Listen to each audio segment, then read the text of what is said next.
اب ذرا میں چاہتا ہوں کہ بنی اسرائیل کی تاریخ کا ایک خاکہ ذہن میں جما لیں۔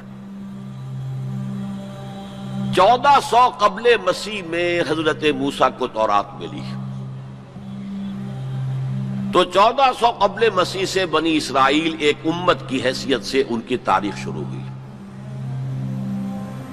حضرت موسیٰ کے زمانے میں جب تورات حاصل کرنے کے بعد پھر آپ آگے بڑھے فلسطین کی طرف، اور آپ نے بنی اسرائیل سے کہا کہ اب داخل ہو جاؤ اور جنگ کرو، جو لوگ یہاں ہیں انہیں یہاں سے نکالو، مشرکین ہیں، نہایت گمراہ قومیں یہاں آباد ہیں، یہاں سے نکالو، تاکہ یہ سرزمین جہاں تمہارے جد امجد ابراہیم رہتے تھے، یہ سرزمین جہاں تمہارے جد امجد اسحاق رہتے تھے، حضرت یعقوب رہتے تھے، اور جہاں سے وہ ہجرت کر کے مصر تشریف لے گئے تھے، تم دوبارہ وہ زمین حاصل کر لو۔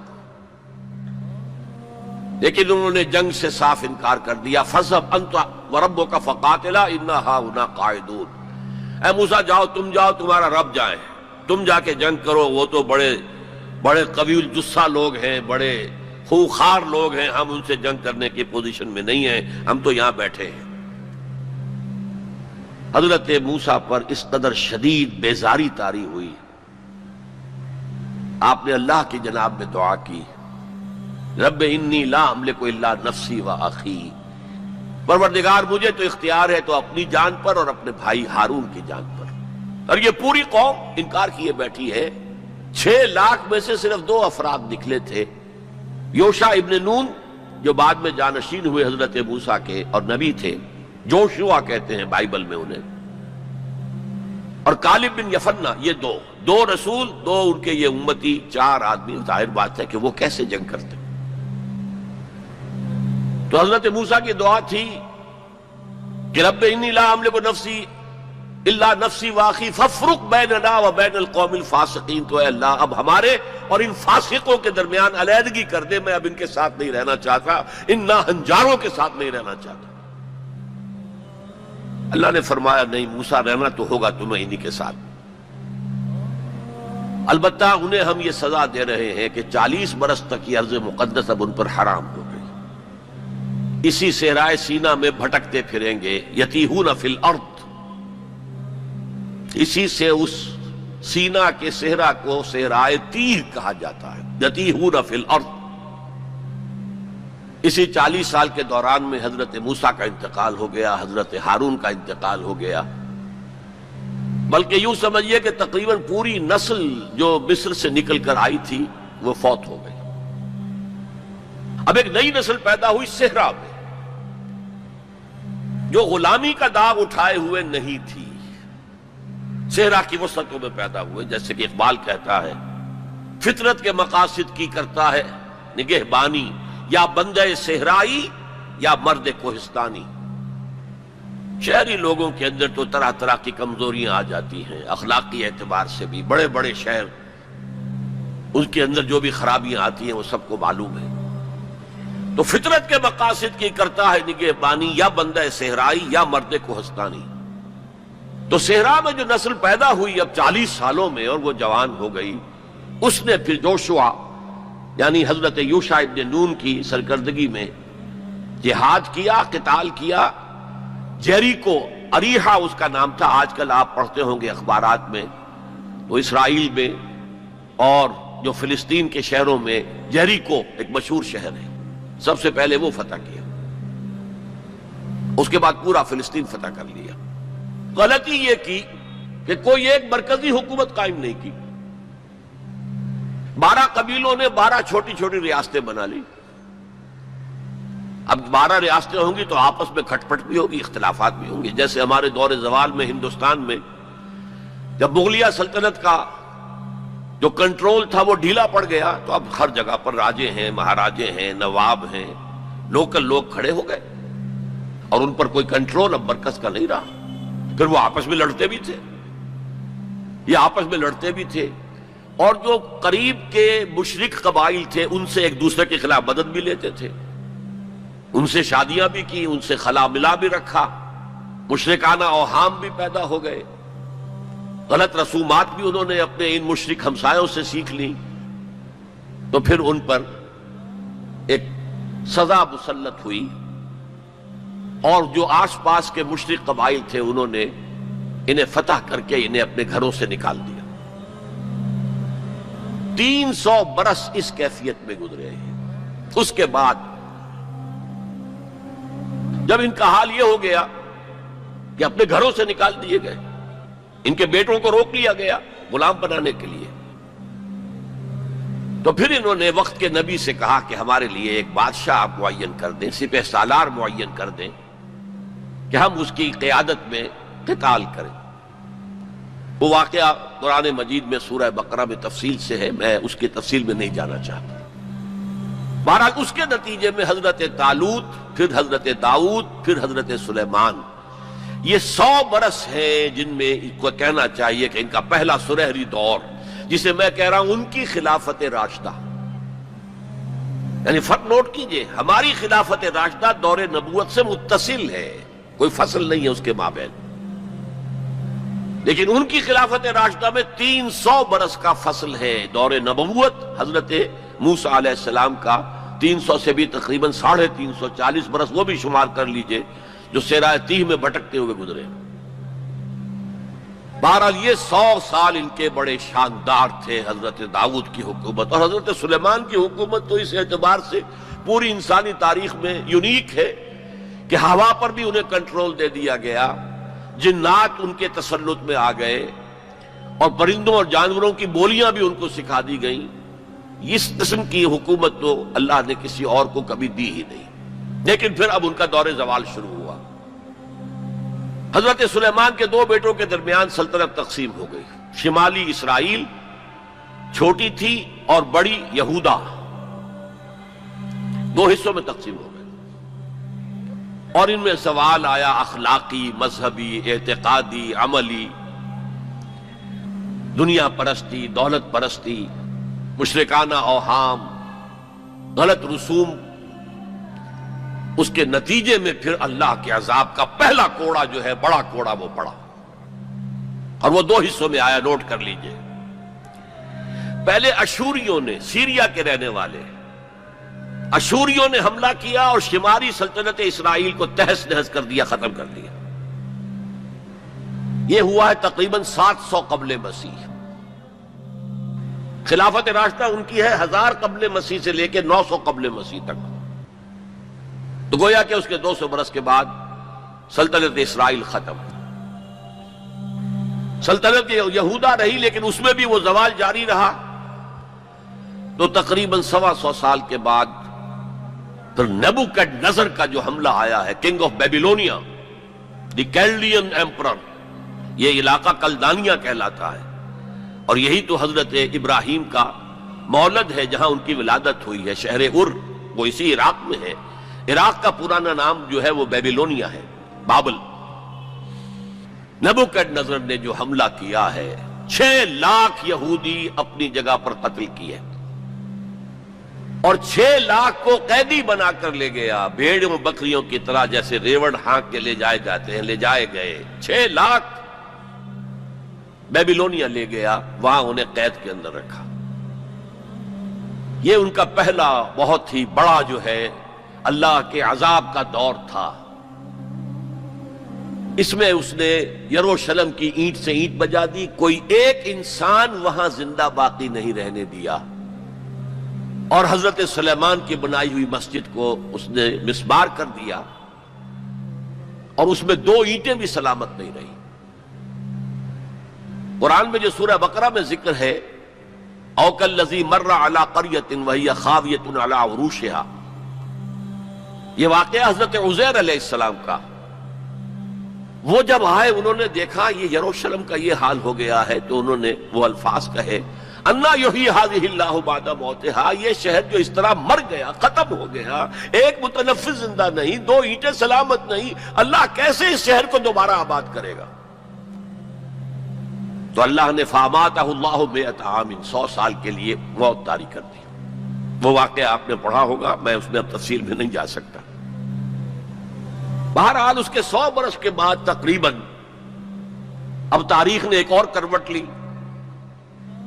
یہ فلسطین کے مشرق میں عراق، عراق کے مشرق میں ایران، ایران میں ایک زبردست شہنشاہ جو ہے وہ سامنے آیا، کیخورس یا سائرس، جسے ذوالقرنین بھی کہتے ہیں، دو سینگوں والا، اس لیے کہ اس نے دو ملکوں کو جوڑ کر ایک سلطنت بنائی تھی، پارس اور مادہ، ان دونوں کو جوڑ کر ایک سلطنت بنائی، عظیم ایرانی سلطنت، جس کا 2500 سالہ جشن منایا تھا وہ جو شہنشاہ ایران تھا جو خواب دیکھ رہا تھا اسی اپنے دور کو واپس لانے کا۔ سائرس جو ہے اس نے حملہ کیا بیبیلونیا پر اور ان کی حکومت ختم کی۔ نبوکڈ نظر کے جو بھی وہاں اس وقت وارث تھے، اور یہودیوں کو اجازت دے دی کہ اب تم جاؤ، جا سکتے ہو، جا کر اپنا معبد بھی دوبارہ تعمیر کر سکتے ہو۔ اس نے مدد بھی کی، اس کے جانشینوں نے بھی مدد کی، ساز و سامان بھی جاؤ بناؤ اور اپنی سلطنت میں دوبارہ آباد ہو جاؤ۔ اس وقت حضرت عزیر علیہ السلام کی دعوت توبہ کی بنا، توبہ کرو توبہ کرو توبہ کرو، ریپینٹ ریپینٹ ریپینٹ، اصلاح کرو اپنے اعمال کی، اپنے عقائد کی۔ اور یہ دعوت مفید ہوئی اور ایک رینائسنس ہو گیا، احیاء ہو گیا بنی اسرائیل کے اندر، مذہبی، روحانی، اخلاقی اعتبار سے ایک احیاء ہو گیا۔ چنانچہ اللہ تعالیٰ نے اب ان کی مدد کی، ان کو مال بھی دیے، ان کو اولاد بھی دی، ان کی تعداد بھی بہت بڑھ گئی، اور اب پھر 100 سالہ ان کا دور آیا ہے جو بہت عظمت کا ہے۔ ثم رددنا لكم الكرة عليهم وامددناكم باموال وبنين وجعلناكم اكثر نفيرا۔ اس کو کہتے ہیں تاریخ میں مکابی امپائر۔ زمینی رقبے کے اعتبار سے یہ حضرت سلیمان کی سلطنت سے بھی بڑی تھی، اگرچہ میں عرض کر چکا ہوں حضرت سلیمان کی حکومت کا کچھ اور ہی معاملہ تھا، وہ تو کسی اور کا ہوا ہی نہیں، لیکن زمینی رقبہ مکابی سلطنت کا حضرت سلیمان کی سلطنت سے بھی بڑا تھا۔ لیکن اس کے بعد پھر وہی ہوا، پھر وہی زوال، پھر اسی طریقے سے مشرکانہ اوہام عقائد کے اندر گھس گئے، بدعات، رسومات نئی سے نئی، اپنے آس پاس کے اڑوس پڑوس کے لوگوں سے چیزیں سیکھ سیکھ کر اپنے اندر داخل کرنا، دنیا پرستی، شہوت پرستی، پھر ان کے اوپر عذاب کے کوڑے برسے۔ یہ ہے وَإِذَا جَاءَ وَعْدُ الْآخِرَةِ بَعَثْنَا عَلَيْكُمْ عِبَادًا لَنَا أُولِي بَأْسٍ شَدِيدٍ لِيَسُوءُوا وُجُوهَكُمْ وَلِيَدْخُلُوا الْمَسْجِدَ كَمَا دَخَلُوهُ أَوَّلَ مَرَّةٍ۔ یہ مکابی سلطنت کے دور میں وہ ہیکل سلیمانی یا مسجد اقصی حضرت سلیمان کی دوبارہ تعمیر کر دی گئی تھی، اسے وہ کہتے ہیں سیکنڈ ٹیمپل۔ لیکن ان پر اب جو آئے کوڑے وہ یورپ سے آئے، پہلے گریکس آئے، Alexander the Great and Seleucus, ان کی حکومت ان پر قائم رہی، انہوں نے روندا پاؤں تلے ان کو۔ پھر رومنز آ گئے، رومنز نے فتح کیا علاقہ، انہوں نے اس طرح کا نظام قائم کیا، براہ راست حکومت اپنی نہیں رکھی جیسے ہمارے ہاں ہوتا تھا انگریز کے دور میں، راجواڑے اور نوابوں کا علاقہ، نواب بیٹھے ہوئے لیکن اوپر ریزیڈنٹ ایک بیٹھا ہوا ہے، اصل پالیسی اس کے ہاتھ میں ہوتی تھی، اصل میں تو انگریز کی حکومت تھی، لیکن دکھاوے کے لیے راجہ، مہاراجہ اور نواب تھے۔ اس طرح وہ یہودی حکومت انہوں نے قائم رکھی وہاں، لیکن اصل طاقت اپنے ہاتھ میں رکھی۔ تو کچھ یہودی بار بار بغاوتیں کرتے رہے، وہ چاہتے تھے کہ رومن سے ہم خلاصی حاصل کریں، اور ان کو دبایا بھی جاتا رہا۔ اسی دور میں حضرت مسیح کی ولادت ہوئی، اسی دور میں پھر انہوں نے اپنی دعوت پیش کی، اسی دور میں پھر ان کے بڑے بڑے جو صوفیاء تھے، فقہاء تھے، مفتی حضرات تھے، انہوں نے حضرت مسیح کو کافر اور مرتد واجب القتل قرار دیا، اور اپنے بس پڑتے انہیں سولی پر چڑھوا کے دم لیا، اگرچہ اللہ نے جو کچھ کیا وہ بالکل مختلف ہے، انہیں سولی پر چڑھنے ہی نہیں دیا، ولیکن شبہ لہم، ایک اور شخص کی شباہت بنا دی گئی حضرت عیسیٰ کی سی، اور وہ ہے جو سولی چڑھا اور گرفتار ہوا۔ اور انجیل برنباس سے معلوم ہوتا ہے، ہمارے پاس اس کا کوئی سورس نہیں تھی، ہمارے کسی مفسر نے، کسی محدث نے حضور سے بھی نقل نہیں کیا، لہذا ہمیں یہ تو معلوم تھا، یہ تو ہمارا عقیدہ ہے کہ حضرت مسیح سولی نہیں چڑھے، وہ قتل نہیں ہوئے، ما قتلوہ وما صلبوہ ولکن شبہ لہم، لیکن کیسے شبہ کیا، کس کو مشابہ بنایا، کون سولی چڑھا، ہمیں معلوم نہیں تھا۔ یہ تو پوپ کی لائبریری سے نکلی ہے انجیل برناباس، ایونجیلیم برنابے، اس نے واضح کیا ہے کہ جس حواری نے دھوکہ دیا تھا یا غداری کی تھی، اسی کی شکل اللہ نے حضرت عیسیٰ کی سی بنا دی. اور حضرت عیسیٰ کو جب وہ سپاہی پکڑنے کے لیے آئے تو جس کوٹھڑی میں وہ بیٹھے ہوئے تھے، باغ کے اندر وہ کوٹھ تھے، اس کی چھت پھٹی، 4 فرشتے نازل ہوئے اور حضرت عیسیٰ کو لے گئے، اور اس شخص کی شکل حضرت عیسیٰ کی بنا دی گئی. وہ پکڑا گیا اور وہ سولی چڑھا، واللہ عالم. لیکن یہ قرین قیاس ہے بہت. بہرحال اس کے بعد بھی ان کا زوال باقی رہا. انہوں نے حضرت عیسیٰ کو تو رد کر دیا، انہیں ولد الزنا قرار دیا، حضرت مریم پر تہمت لگائی، بہتانا عظیمہ قرآن کہتا ہے، مریم پر بہتان عظیم. اس کے بعد سن 70 عیسوی میں، یعنی حضرت مسیح کے رفع سماوی کے تقریباً 40 برس بعد، پھر ان زیلوٹس نے، یہ جو بار بار بغاوت کرتے تھے یہودیوں میں سے، انہیں زیلوٹس کہا جاتا ہے، بڑے جوشیلے لوگ، انہوں نے ایک بڑی بغاوت کی. تو ایک جو جرنیل تھا رومن، ٹائٹس، تیتوس کہتے ہیں اسے عربی میں، تیتوس، توئے یہ توئے واو سین، ٹائٹس، اس نے پھر جو کرش کیا ہے اس ریبیلین کو، 1,33,000 یہودی ایک دن میں قتل کیا. Second temple again razed to the ground, کوئی اس کی ایک اینٹ بھی سلامت نہیں رہی، سوائے وہ ایک دیوار اس کی جو ہے باقی رہ گئی ہے، جسے یہ ویلنگ وال کہتے ہیں. اور وہاں جاتے ہیں اور ماتم کرتے ہیں اور روتے ہیں اور تورات پڑھتے ہیں، صرف وہ رہ گیا، باقی کچھ نہیں رہا. اور انہیں حکم دے دیا نکل جاؤ یہاں سے، فلسطین سے دفع ہو جاؤ، جہاں سینگ سمائے چلے جاؤ. یورپ میں چلے گئے، ایشیا کے ممالک میں چلے گئے، افریقہ کے ممالک میں چلے گئے، ایران میں آ گئے، ترکی میں آ گئے وغیرہ. یہاں سے ان کا ڈایاسپورا شروع ہوا کہ یہ اپنے وطن سے باہر نکال دیے گئے. ڈایاسپورا، دور انتشار. یہ دور انتشار ان کا جاری رہا جاری رہا جاری رہا جاری رہا جاری رہا تقریباً 1900 برس تک یا 1850 برس تک. اس کے بعد ان کے اندر زائنسٹ موومنٹ کھڑی ہوئی جو سیکولر تھی، ان کا مذہب سے کوئی تعلق نہیں تھا، بیشتر بینکرز تھے. انہوں نے زائنزم کی تحریک کو منظم کیا. 1897 میں انہوں نے protocols of the world Zionism وہ پاس کیے، اور اس کے بعد انہوں نے لابینگ جو کی ہے برطانیہ کی حکومت سے، تو اس سے بالفور ڈکلریشن لے لیا 1917 میں، جس سے انہیں واپس آ کر فلسطین میں آباد ہونے کا حق مل گیا. اس کے بعد 1948 میں ان کی ریاست امریکہ نے قائم کرا دی، یو این او کے تھرو اسرائیل قائم ہو گئی. 1967 میں اس نے اپنی حدود بڑھا لی، اور جو 1948 میں اسرائیل قائم ہوا تھا اس میں یروشلم کو 2 حصوں میں تقسیم کیا گیا تھا. مشرقی حصہ مسلمانوں کے پاس رہے گا، فلسطینیوں کے پاس، مغربی حصہ جو ہے وہ یہودیوں کے پاس رہے گا. اور مشرقی حصے ہی میں وہ ٹیمپل ماؤنٹ ہے جہاں کبھی ہوتا تھا ان کا معبد، وہ اسے چونکہ ٹیمپل کہتے ہیں اس لیے ٹیمپل ماؤنٹ، وہ پہاڑی جس کے اوپر کے وہ ٹیمپل تھا. اور وہاں مسلمانوں کے دور میں وہاں پر مسجد اقصی بن گئی، اور وہاں پر وہ قبۃ الصخرہ، وہ چٹان جہاں سے حضور کا آسمانی سفر شروع ہوا تھا معراج کا، اس چٹان پر عبد الملک بن مروان جو بنو امیہ کا ایک بڑا خلیفہ تھا، بڑا بادشاہ تھا، اس نے یہ ڈوم بنائی جو آج آپ کو نظر آتی ہے ٹی وی کے اندر، ڈوم آف دی راک. اب جو ان کا پروگرام ہے وہ میں پھر بعد میں عرض کروں گا مستقبل کے حوالے سے، لیکن یہ نوٹ کر لیجئے کہ اسی ڈایاسپورا کے دوران، ڈایاسپورا تو شروع ہو گیا سن 70 عیسوی میں، اس کے پورے 500 برس بعد ولادت ہوئی ہے حضور کی صلی اللہ علیہ وسلم. اور اسی عرصے کے دوران سن 300 عیسوی میں ایمپرر کانسٹنٹائن نے عیسائیت قبول کر لی، اور پورا جو ہے رومن امپائر عیسائی ہو گئی.